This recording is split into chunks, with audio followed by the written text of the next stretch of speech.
he's $6. calmed down fractionally, but I can't give a glowing report of what I've seen from him. With the half hobbles on tonight, maybe to give him that little extra security, but if you're with him, he needs to be on better behaviour this evening. Let's join Dan for race number 10.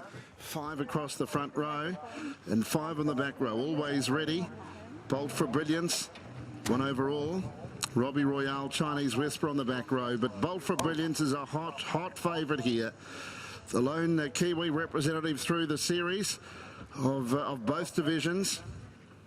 But he's a real good one and was brilliant at Ballarat on Saturday night. They're all set. Green lights on, and they're racing. Oh Fortuna out wide, begin fast and is pushing the issue early. Newphew of Sonoko's right up there as well, and from the inside anywhere Hugo. So a great charge into the first turn. Newphew of Sonoko keeping out Oh Fortuna's challenge as they get past anywhere Hugo. Newphew of Sonoko just in front. Oh Fortuna the outside second. Then in third spot was anywhere Hugo, and off the track Leanne is pressing forward from Zaram between runners. Bolt for Brilliance got a good run through the field, is 7th on the outside of Always Ready. Then Robbie Royale, 5 metres to 1 overall, and Chinese Whisper last. Leanne is working but goes up to press on for the top here. Leanne drew a half length in front. Newphew of Sonoko's kicking up on the inside.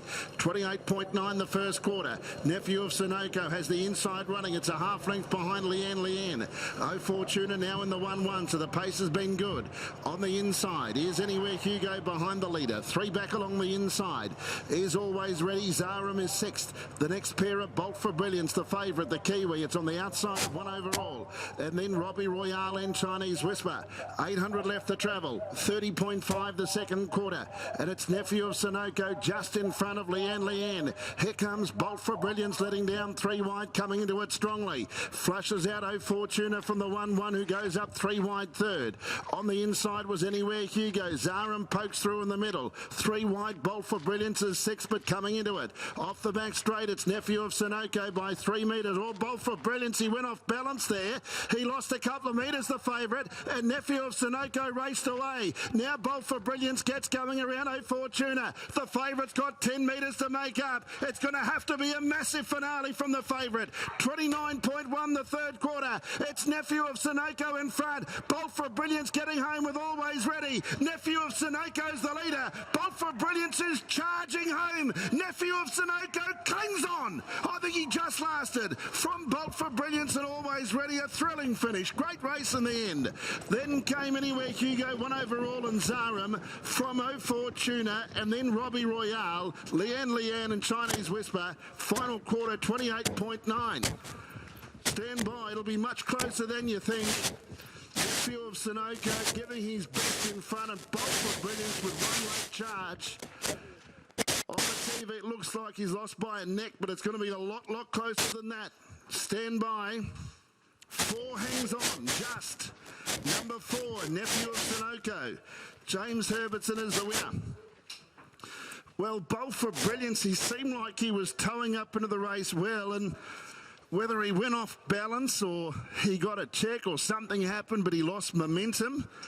And he lost ground, and really he was too far back to win, but he has charged at them and he's just missed out. 8 is third, Always Ready. 4th is 1 anywhere Hugo. 4, 9, 8 and 1. And the photo on the big screen, I think some people are shocked that he actually got that close. The winning margin is going to be a nose by the looks of it. So it's Newphew of Sonoko by Danny Boucher from Sister of Sonoko, raced by L and R Graham. Ross Graham, the trainer, James Herbertson, the driver. Bolt for Brilliance by Muscle Hill out of Too Much to Do. Tony Hurley, he's second. And Always Ready by Ready Cash out of Class of Her Own, Anton Galino and Nathan Jack. 4, 9, 8. 1 gets 4th, and that was anywhere Hugo. 5th in was 5, and that was Zaram's run, a terrific race. A nose by a neck with the margins. A nose.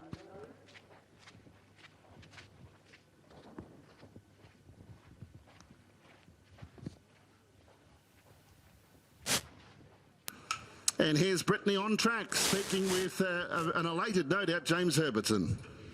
I just missed him, Dan, so I'll have to run up and grab James very shortly for an interview. He was pretty keen to get back to that winner's circle, and why wouldn't you be after winning an Inter-Dominion heat? Great turnaround from Newphew Of Sonoko, and in saying that, he did have a pretty tough run. He never got an easy time of it, that's for sure and certain. He was out in front. Leanne came around and gave him a real stern talking to with a lap to go. He had to hold off that challenge, and then again he was able to just probably take it back a few steps as they went down the back straight. 29 and 1. I'm not quite at the semaphore board to give you the completed times, but great bounce back performance from Newphew Of Sonoko, and I'd say just to the eye that would have been the quickest heat by far this evening. 57 and 7 the first of them, 57 the next, and it looks as though they've gone significantly quicker there, although as I say that I can see 157 on the board. So great performance by Newphew Of Sonoko home. He was just able to put up a little margin on his rivals as they turned for home. I might throw it back to you boys. James is talking to Rob Auber on course, but some all important points for a horse. It was midfield on night 1, so he's really put his hand up now on night 2.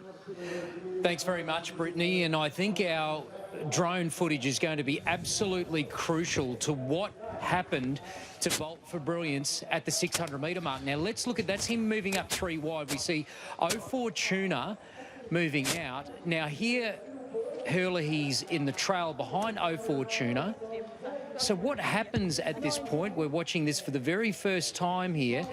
Seemingly it's the okay position for Tony Herlihy to be in, and you would think would be extricating 4 wide very shortly, but we saw Bolt for Brilliance lose a lot of ground. It looks like he's gone for the earplugs there, Nick. He's just gone rough. Look, it's too dark to tell because I can't tell whether the horse next to him has locked wheels, and by no means am I saying he did. He looks like he's gone a bit rough. Whether he got a slight check from that horse, I don't really know. Lovely drive by James Herbertson on the leader because he got away at exactly the right time and he put a winning gap on. I thought he was going to win by quite a bit, but he's only won by a nose because the angle was so deceptive here. But look, that was obviously a gut punch, first of all, for punters. We know you hate to see $1.12 beaten. Your multis may have disappeared. That totally and utterly sucks. I would like to explain to you more why, but I can't quite tell. This angle's better. I thought initially it must be locked wheels because Bolt for Brilliance doesn't tend to trot that way. He sent a message saying he thought it was locked wheels, but it's just a little bit hard to tell. It just happens when Herlihy looks like he's going for the plugs, and I think the horse maybe just shifts in there. And it's as Fortuna crosses down to the 2 wide line, which has no bearing, of course, on Tony Herlihy, on Bolt for Brilliance, but regardless, just lost a lot of ground. I mean, Bolt for Brilliance by the mare, too much to do, and it was an omen. It was too much to do for Bolt for Brilliance at that point, wasn't it? Well, first of all, let's get back to the winner because he won. Yeah. So well done to them. They've turned the horse around. They've been aggressive at the start. They've had to hold off a challenger in the middle of the race, and he's gone really well. He's kicked home really strongly in a good time.